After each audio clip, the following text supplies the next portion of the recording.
and more about the textile side of things, because last semester, is it semester or the semester before that, I took another class with Laura, which kind of also explored textile making, like textile art making, but making it more functional. So I wanted to explore more of that. So this semester, what I wanted to do for my book was do a weaving piece and then put the book in it, and that eventually use the book to for other art pieces that I'll be making.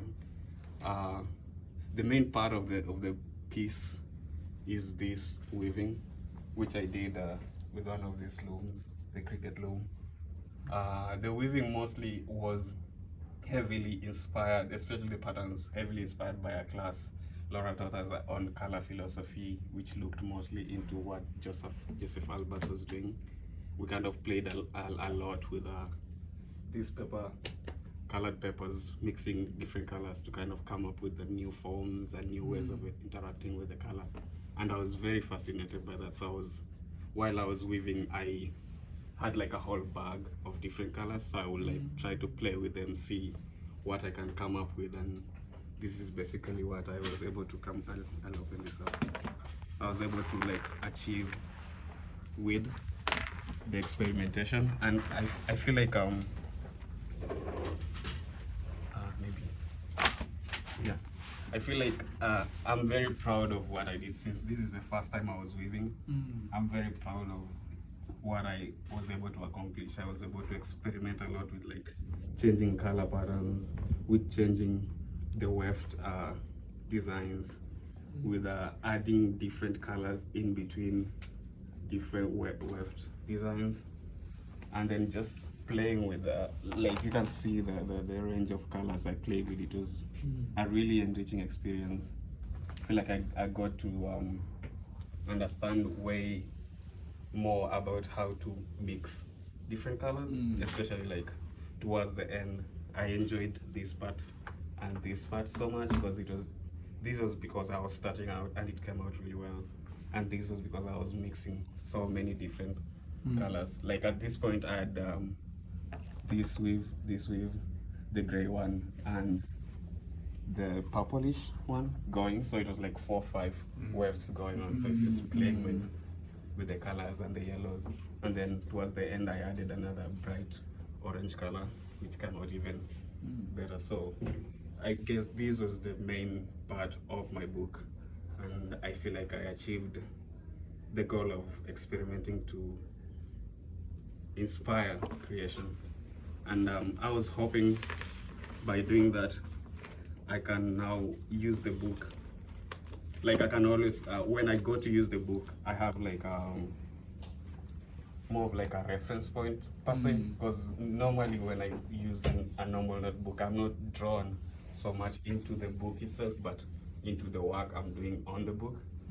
But this, I feel like what I was going for was, when I'm going to work on whatever I'm working on, it's kind of adding on to the book.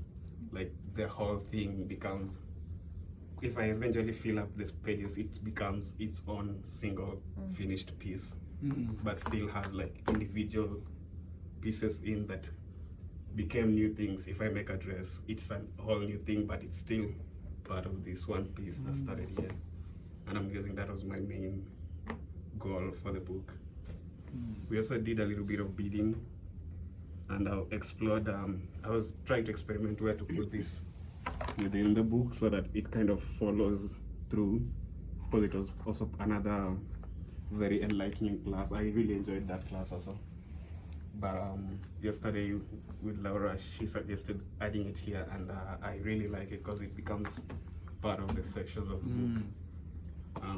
Yeah, that's for the weaving and the beads. For the books themselves, I wanted to sectionalize the parts of the book that I wanna be working on. I wanted a specific part that I can like do research on and like really work on like the writings and stuff. And then this part, I installed 2 of these as more of once I'm done with like the designs I'm working on, this is like the documentation part of it. I take a picture, paste it here or something, and this is where like I can use to show the works that are within the other parts of the book. and I have 2 of those.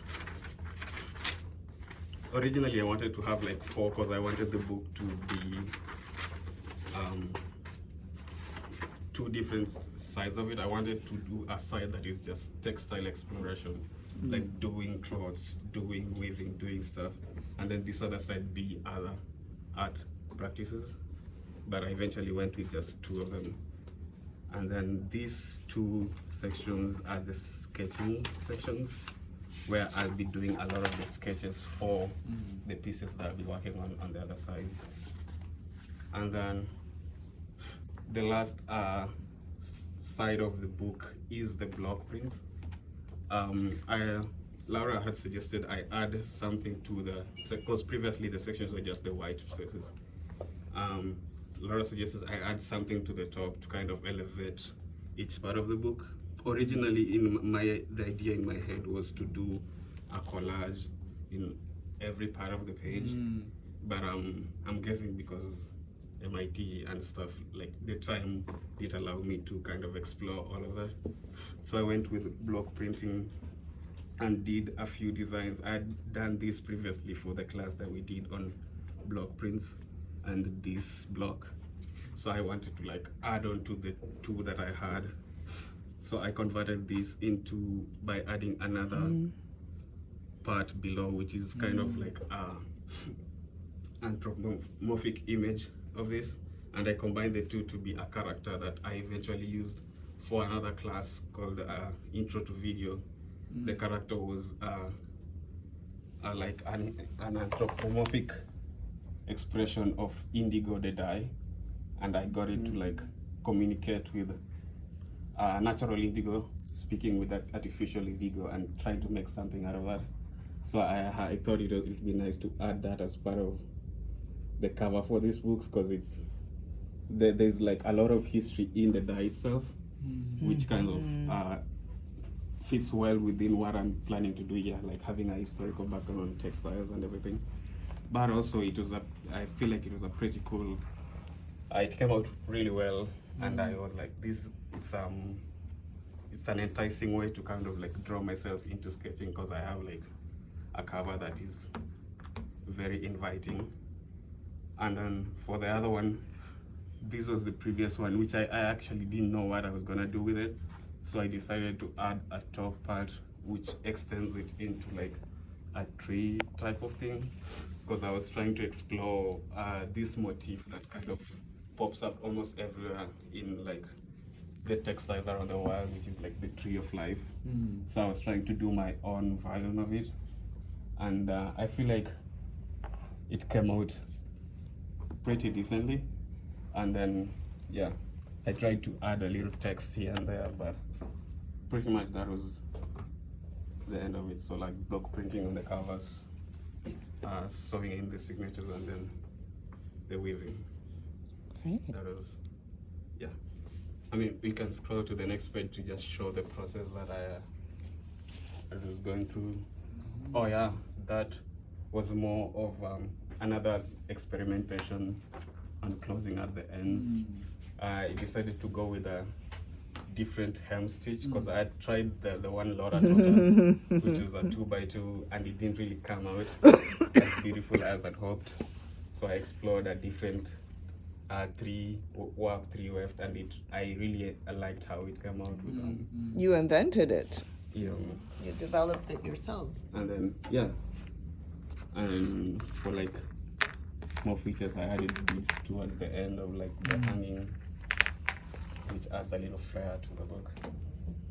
And yeah, the best thing I like about this book is that it doesn't really have like an end and a beginning. I can always open from this side and do my work on that, or I can open from this side and do my work on this and the end. So it's more of like a book that